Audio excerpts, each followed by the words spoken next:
Bishop E.W. Jackson, the president of STAND, Staying True to America's National Destiny. And let me just say, before I make these brief remarks, I have Muslims in my family. I don't know how many of you here do, but I do. I love them. They love me. I wouldn't, for anything in the world, want to hurt them or discriminate against them. Now, we don't see eye to eye theologically, but we love each other. So this is not about, quote unquote, Islamophobia. It's not about hatred of Muslims. This is about our country. I'm a patriot. I love America.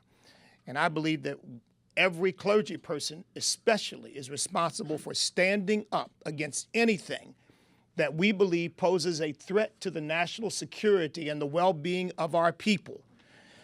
Now, one of the classic historical mistakes, for example, that led to World War, is the failure to take seriously the pronouncement of enemies who say they want to destroy you. France made this mistake. They didn't take seriously before World War I. Germany's imperial world power ambitions, and they just figured if anything happens, it'll be a skirmish of a few months. Of course, we ended up with a 4-year world war that took the lives of 40 to 50 million people. Europe did the same thing, ignored Mein Kampf, ignored the rhetoric of Adolf Hitler, said we can have peace in our time, and again, we ended up losing the lives of 50 million people in a world war that lasted 4 years. Now, the West, in my view, is making the same mistake in failing to acknowledge that the Muslim Brotherhood is a dangerous organization. It's the cancer underlying the eruption of violent jihad. The objective of the Muslim Brotherhood is to subjugate all people to the rule of Islam. And as the two swords of their logo suggest, to achieve that objective by violence if necessary. As Muslim Brotherhood founder Hassan al-Banna said, it is the nature of Islam to dominate, not to be dominated, to impose the law on all nations and to extend its power to the entire planet. Now, the Brotherhood praises Osama bin Laden as a mujahid, a heroic fighter.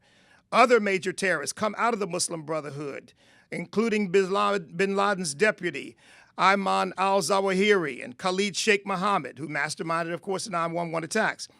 The Brotherhood is also deeply anti-Semitic, referring to Jews as monkeys and pigs. Muslim Brotherhood spiritual leader Yusuf al-Qaradawi said there is no doubt that the battle will come in which the Muslims will fight the Jews and kill them. Now, it's time to take the Muslim Brotherhood seriously.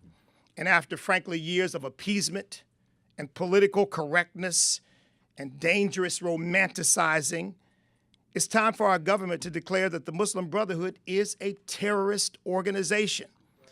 Now, we've heard President Trump say he wants to make America great again. He wants to make America safe again. We are here as faith leaders to say one of the first and most important things you can do to strengthen our national security and to keep Americans safe is to recognize and declare that the Muslim Brotherhood is indeed a terrorist organization.